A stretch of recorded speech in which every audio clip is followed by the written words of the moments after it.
Hello, my friends. My name is Adam. I don't know if you recognize me or not, but I'm trying to become the world's most prolific reviewer. And recently I had a bit of an accident and I broke a bone in my elbow. And I went to the hospital and got an x-ray and they said that it's broken and I need to wait 2 weeks to see what happens. But I wrote to my boss and I said that I had an accident, and she was like, "Oh," because I didn't say anything else because it's a text early in the morning like, "Hey, I'm not working." And she's like, "Oh, that's so sad. I'm so sorry for you." And it's like, I literally fell on rollerblades. You can have a lot of accidents, lots of different kinds of accidents. But anyway, I'm going to talk today about the 1932 film called Hell's House. And I can't see the Wikipedia article. Okay, yeah, here it is. It's not from 1932, and it stars Junior Duncan, features Bette Davis, and it's directed by Howard Higgin. So basically, the story of Hell's House is there's this kid played by Junior Duncan, and he lives a life on the farm where he does chores, and his mother gets run over by a car. So his dad is dead, he doesn't have anybody to live with, so he goes to live with his aunt and his uncle. But when he gets there, he discovers that his uncle just lost his job because this is in the middle of the Depression. So they don't have a lot of money, and he says well, the aunt and the uncle, they have a boarder in their house, and the boarder is this sort of really slick talking guy. And he mentions that he can fix anything, like he has connections. And in the beginning, it's like maybe his connections aren't as big as he thinks they are. But anyway, the boy, the main character, asks him if he can have a job, if he can get some kind of job because he needs a job because his uncle doesn't have any money. And so he gets a job, and the job is basically to take care of the guy's house when he is not house, like take basically stay in a room that and wait for phone calls because this is where the guy does his business. And the lodger turns out to be a bootlegger, and there's a raid, and the lodger says, whatever you do, don't rat, don't say anything. If anybody comes, don't say anything.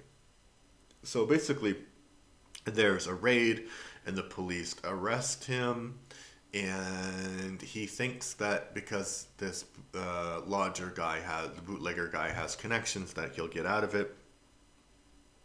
But he doesn't get out of it, and because he doesn't say anything, they send him to an industrial school.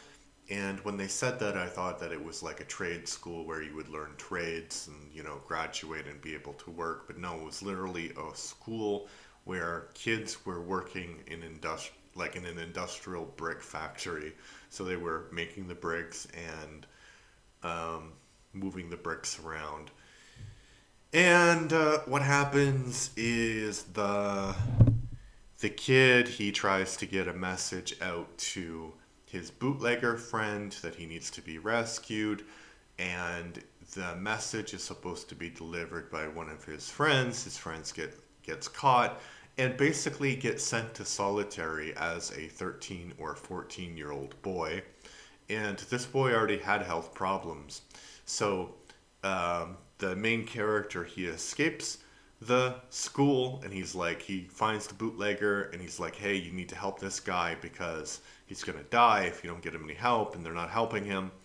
And so the bootlegger goes to this newspaper man, and they start to work on this story about this really crazy industrial school. And then the police come and basically say, well, the bootlegger confesses, and then the kid doesn't have to go to back to the school and he's free. And that's the end of the movie. And when the movie came out, there was a lot of praise for Junior Duncan and for Betty Davis's acting, and not so much for the actor who played the bootlegger. And let me see if I can find. Um, uh, uh, uh. Yeah, I think the bootlegger was played by Pat O'Brien, and the bootlegger's name was Matt Kelly.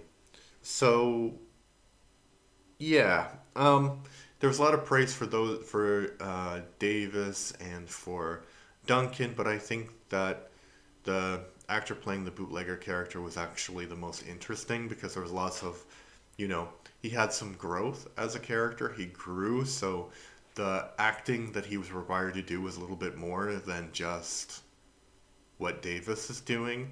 So Davis is just playing like a girlfriend, right? And she's maybe a bit concerned for the boy, but she's not that concerned for the boy. And Junior Duncan commits all of the sins that you would imagine a child actor to commit.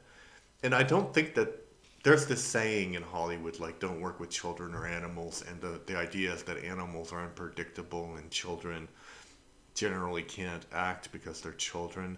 But I think it depends on the direction that you give the child, right? But I think in this one, Duncan is really expected to carry the movie, and he doesn't. So, yeah. And Duncan is an interesting character, too, like as an actor, because he was kind of being groomed to be like a really big star. In Hollywood, he started out as a child actor, and he died, I think, a few years after this. And he was in a car with Billy Coogan and Billy Coogan's uncle. And Billy Coogan, if you don't know, was the actor who played the kid in the movie The Kid. And he is the reason that the first sort of child protection laws for actors in Hollywood were enacted, because I think his parents took most of his money, something like that. And he was paid a lot of money at the time for that role. So yeah, the movie is interesting from a historical point of view, but it's one of Betty Davis's weakest films, and it's not as bad. Like it's bad. Okay, let me take that back. I think it is as bad as The Man Who Came to Dinner, but they're bad for different ways. Because The Man Who Came to Dinner is really well produced. So this movie's not really well produced for the most part, not really well acted. So yeah, it's not a film that you need to go back to. So if you've seen the movie and you have a different point of view, maybe let me know in the comments what you think. If you've broken your elbow, give me some advice. What should I do? Yeah, and if you like my reviews, please like and subscribe to this to this channel on YouTube. If you're listening on Spotify, please follow on Spotify as well. All right, thank you everybody. Goodbye.